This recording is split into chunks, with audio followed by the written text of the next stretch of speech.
Conservation of energy is really powerful and really kind of cool. We use it a lot over and over again. Uh, to be honest, in grade 11, it's going to start off kind of simple, but it'll build as we get going. So let's take a look at example one. I made up numbers just like we talked through in the note. Suppose a bowling ball is dropped from a height of 2 meters above the ground. How fast is it going the split second it hits the ground? So before the ground interacts with it to stop it, what's its speed just as it touches the ground? To solve a conservation of energy, what I'm going to encourage you to do is always think about whatever energy it started off with and what form that energy got converted into, and then we'll worry about equations. It started off with gravitational because it was up high. It wasn't moving. It doesn't say it was thrown, it says it was dropped. So it started off with only gravitational, and as it fell, all those gravitational joules converted into kinetic. Now we'll switch to equations. Gravitational is always mgh. Kinetic is always 1/2 mv squared. The m's cancel out. Now it's just a matter of plugging and chugging and solving for the v. G is always 9.8. The height is 2. 1/2 of, I don't know, squared. If we flip-flop things around, v squared is like 9.8 times 2 times another 2, so that's 39.2. And then when we do the square root of that, I get 6.3 when we round it off. The magic of the metric system, that works out to be 6.3 in meters per second. The next one is exactly the same. I just switched it from a bowling ball to a skater and that half pipe to match the interaction we played with. It starts off, skateboard and a half pipe starts off 3 meters above the bottom. It doesn't say that they're moving, so I'm going to assume that they're not. That means all their energy is gravitational, and all those joules get converted into kinetic when they're at the bottom. If I make up a question where they're not quite at the bottom, then we may have to figure out EG or something, but this one, all gravitational because they're up high and not moving, into all kinetic because they end up at their lowest point, moving quicker. Gravitational is mgh. Kinetic is 1/2 mv squared. Like before, the m's are going to cancel out.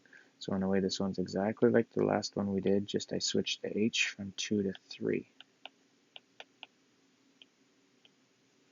We got to multiply 9.8 by 3, then multiply that by 2 to get the 1/2 out of there. And when we're done the multiplying, I get that v squared equals 58.8. After the square root, I get that v equals 7.7, and that's going to be in meters per second.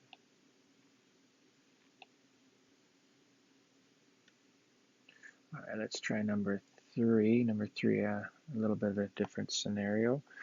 This time I've switched it up. The ball is dropped. We know that it hits the ground at 5. I'm curious about how high it was dropped from. It was dropped, so that means it started off with all gravitational. We'll switch it up in a second, have it thrown, because that's going to change things. All gravitational, convert it to all kinetic, because it's at its lowest point again. Gravitational, in grade 12 we'll switch it up. For grade 11, gravitational is always mgh. Kinetic is always 1/2 mv squared. M's are going to cancel.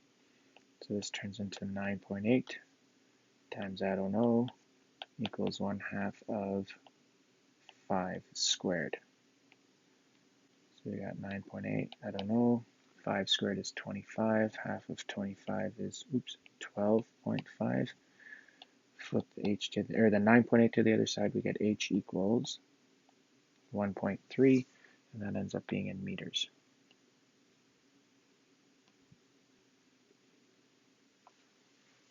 All right, we'll do one more, and then I'll restart the video. What if we reverse it? What if something's fired straight up? We've done dropping things, but what if someone's goofing around and they kick a soccer ball straight up? It starts off relatively low to the ground, so we're going to say it starts off at their lowest point. So it starts off with all the joules being in the kinetic form. As the ball goes higher and higher and higher, those joules get converted into gravitational. At its highest point, it stops for a split second. So I'm going to call that V2. Way up high is 0. So all those kinetic energy joules get converted into gravitational. So math-wise, it's going to look like we did, just time-wise, it's the opposite. The ones we did before started off as gravitational and converted to kinetic. This one starting off as kinetic and converting to gravitational. Kinetic is always 1/2 mv squared. Gravitational is mgh. M's cancel out, so we have 1/2 of 8 squared equals 9.8 times h. 8 squared is 64, half of that is 32, so we get 32 equals 9.8h. When we divide the 9.8 over, it's going to be close to 3.2. Within rounding, I'm getting 3.3. Going to pause it there so the video is not too long, and then I'll do number 5.